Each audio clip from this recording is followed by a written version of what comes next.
a racial adjective in the word South. I've been asked so many times, oh, can you help with gaining the black votes? You're either talking about the black South. I'm like, for what? Like the white South. What do you want them to vote for you one time and then you do what? So the black and white South. What you gonna do next? Are you gonna come back? I think that maybe a little bit too much has been made of this ability of the African American community to turn out a vote. One of my things that I'm know about and have tried to do over my life is try to get white people into the struggle against racism. It's almost like, well, we would have won in 2016, but you black people didn't go out and vote. It's just hard for black votes because of trust. It's so consistent and so specifically cites us as the reasons for the Democrats' loss in the national election in 2016. Are you really for us, or are you just trying to get elected? The other thing it doesn't do is take an equally square look and an equally thorough look at the behavior of other demographic subgroups. I knew how I had come to this much more radical view that white people had a very strong role to play in terms of fighting against racism. 54, almost 55% of American white women voted for Donald Trump. I'm going to fight like crazy for this. I enjoy it, number one, and I enjoy seeing black and white people getting along together. Don't look at black people for why Trump and the Republicans keep winning. I'd say focus on what it's going to take to get 6% of white women voting the other way.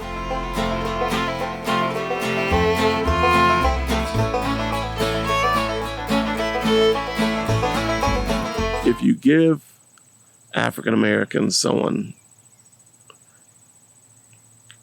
that they can get behind,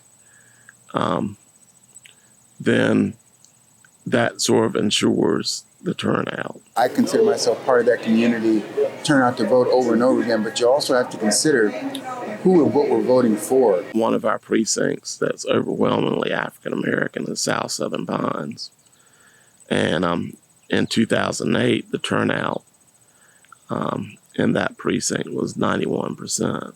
We are really moving towards another civil rights movement. That goes all the way back to Dr. King with his I Have the Dream speech. We changed the narrative, but racism is still alive and well in the South. His word usage from 1963. That's the most revolutionary speech I'd ever heard. You want to gain black votes, okay? Was saying the Negro in Mississippi doesn't have the ability to vote. Well, how are you going to help our black kids? But yet, even blacks in New York have no one for whom to vote.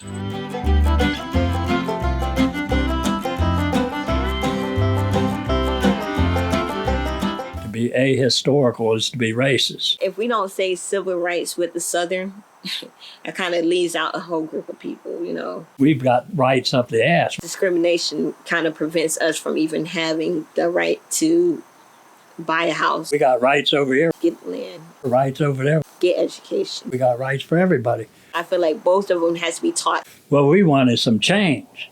Southern value has to be taught with some sort of moral belief in what's right and what's wrong. The history we taught might not be as all-sided as it should have been. Civil rights to ensure that despite others' beliefs, you're able to basically, strap up your bootstraps and improve in the world.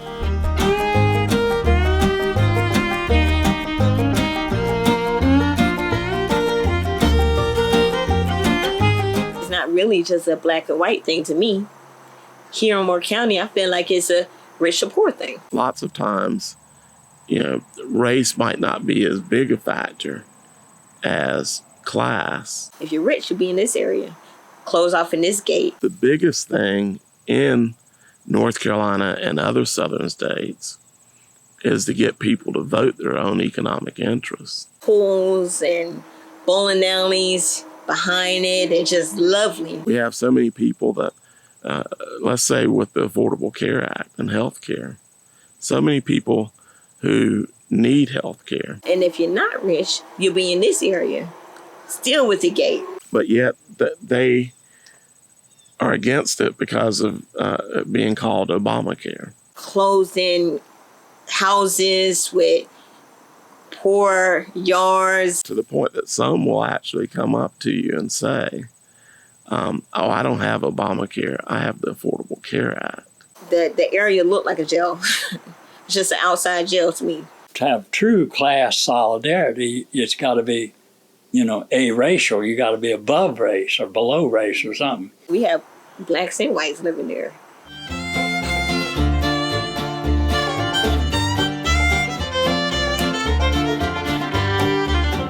People look at it and say, well, I don't really think that, there are too many Republicans here, or there are too many, or my vote doesn't count. Your vote counted. We're not just trying to separate you into your black votes, white votes. We were outweighed in the presidential election the last time. For your kids, all kids in your area, in this area, has the same education as any other area. I think we can do something, particularly about the South. The African American community is a reliable community in terms of turning out vote. All that you have to do is string a couple hundred here and a couple hundred there, and all of a sudden you've got significant numbers. If a candidate is focused on the same issues that actually helps and impacts our community, hey, you got a black vote right there, you got my vote. When the world comes live, music will fade. Silhouettes echo and sway. Darkness we knew, wrong or right, will all be ghosts when the world comes live. Darkness we knew.